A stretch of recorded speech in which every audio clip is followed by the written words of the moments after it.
जय जय श्रीमन नारायण। मैं सीता श्रीनिवास आज आप सबको बताऊंगी ऋषि पंचमी व्रत को कैसे करें, व्रत विधि क्या है और पूजा की विधि क्या है, ये दोनों मैं आपको बताऊंगी। सभी स्त्रियों को ये व्रत करना चाहिए। इस व्रत के करने से सारे पाप धुल जाते हैं, सारे पाप दूर हो जाते हैं। और इस व्रत को पुरुषों को भी करना चाहिए। इस व्रत के करने से उनके ही पाप सब नष्ट हो जाएंगे, दूर हो जाएंगे। तो कैसे इस व्रत को करना है, व्रत विधि क्या है, चलिए मैं आपको बताती हूँ। ऋषि पंचमी व्रत को मध्य व्यापिनी तिथि में करें, क्योंकि मध्य में हारित का वचन है कि पूजा व्रतादि का सब कार्य मध्य व्यापिनी तिथि को ग्रहण करना चाहिए। यदि एक तिथि 2 दिन व्याप्त हो तो या अव्याप्त हो, वहाँ पूर्व तिथि विद्ध पंचमी तिथि में व्याप्ति कार्य करें, इतना ही श्रेष्ठकर है। भाद्रपद मास शुक्ल पक्ष की पंचमी को मध्याह्न के समय निर्मल जल वाली नदी आदि पर जाकर अपामार्ग से 108 लकड़ियों से दत्वन करें, काष्ठों का दत्वन करें। आयुर्बलम इस मंत्र से वनस्पति की प्रार्थना करें।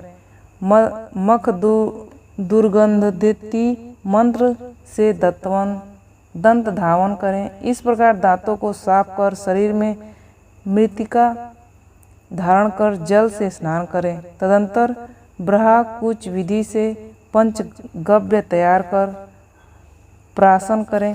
देश काल का उच्चारण कर शरीर करिष्ये इस संकल्प को पढ़ ताम्रादि पात्र में गायत्री मंत्र से गोमूत्र गंध द्वार इस मंत्र से गोमय, आप्यास्व इस मंत्र से दूध, दधि काव्यण इस मंत्र से दधि, तेजो असी इस मंत्र से घृत, यज्ञ काष्ठ से प्रणवोच्चारण पूर्वक आलोडित कर इसी से मथित करें।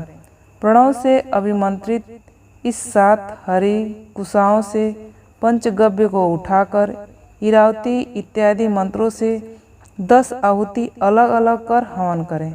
हवन से अवशिष्ट पंचगव्य का प्रणव सहित ओम यत्व गस्थि इस मंत्र को पढ़कर प्राशन करें। यदि हवन करने की रुचि न हो तो पूर्व कथित मंत्रों का उच्चारण कर पंचगव्य का प्राशन करें, परंतु स्त्रियां मंत्र बिना पढ़े ही पंचगव्य का प्राशन करें। सिर्फ पुरुष ही इस मंत्र को पढ़ें, स्त्रियां इस मंत्र को ना पढ़ें। अब मैं पूजा विधि बताने जा रही हूँ। पूजा को किस विधि से करना चाहिए। अभी तक तो मैंने जो बताया वो व्रत विधि है, व्रत को स्टार्ट करने से पहले क्या क्या करना चाहिए। अब मैं आपको बता रही हूँ पूजा विधि। हे वरानने, नदी आदि में स्नान और नैमित्य कर्म करने के पश्चात ब्राह्मण, क्षत्रिय, वैश्य और शूद्र स्त्रियां अपने अपने घर जाकर सुंदर वेदी बनाकर उसे गोबर से लीप कर उस पर मांगलिक द्रव्यों से सर्वतोभद्र मंडल बनाकर कष्ट देश से सुंदर वस्त्र से सुशोभित छिद्र रहित सजल तांबे या मिट्टी के कलश को स्थापित करें। उसको फल गंधाक्षत सहित पंचरत्न सुवर्ण से आच्छादन कर कलश के नीचे जौ रखकर वस्त्र से ढककर ताम्र पटल या मृत्तिका के पात्र आदि पर अष्टदल कमल का निर्माण कर भक्तिपूर्वक सप्त ऋषियों की पूजा करें। तदंतर मास पच इत्यादि संकल्प करें। मूर्तम ब्राह्मणे देव इस मंत्र से ऋषियों का ध्यान करें। आगच्छन्तु इस मंत्र से आवाहन करें। ऋग्यजुः इस मंत्र से आसन दें। गंधः इस मंत्र से पाद दें। नमस्ते इस मंत्र से अर्घ्य दें। लोकानाम इस मंत्र से आचमन करावें। पयोदधि इस मंत्र से पंचामृत स्नान करावें। मंदाकिनी इस मंत्र से शुद्ध स्नान करा दें। सर्वे नित्यम इस मंत्र से वस्त्र चढ़ावें। नाना मंत्रः इस मंत्र से यज्ञोपवीत धारण करावें। कुमकुमम इस मंत्र से गंध लगावें। शुभ्राक्षता इस मंत्र से अक्षत चढ़ावें। मालती इस मंत्र से पुष्प चढ़ा दें। वनस्पति इस मंत्र से धूप दें। संयम च वर्ती इस मंत्र से दीप दिखावें। नाना पक्वानम इस मंत्र से नैवेद्यादि अर्पण करें। नमो वेदी इस मंत्र से फल अर्पण करें। पूगी फलम इस मंत्र से तांबूल चढ़ावें। हिरण्य गर्भ इस मंत्र से दक्षिणा चढ़ावें, यानी काड़ी इस मंत्र से प्रदक्षिणा करें।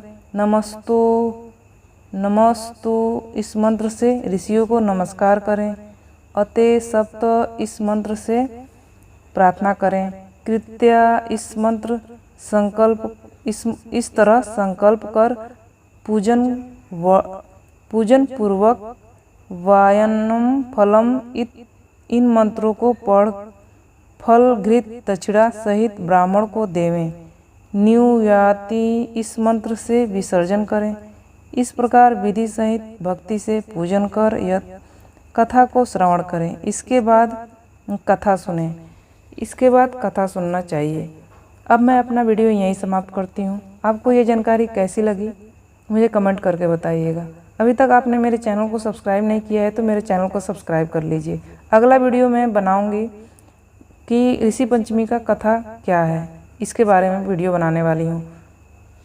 तो आपका दिन शुभ हो, मंगलमय हो, आप सुखी रहें, निरोग रहें, आप पर भगवान की कृपा बना रहे। जय जय श्रीमन नारायण।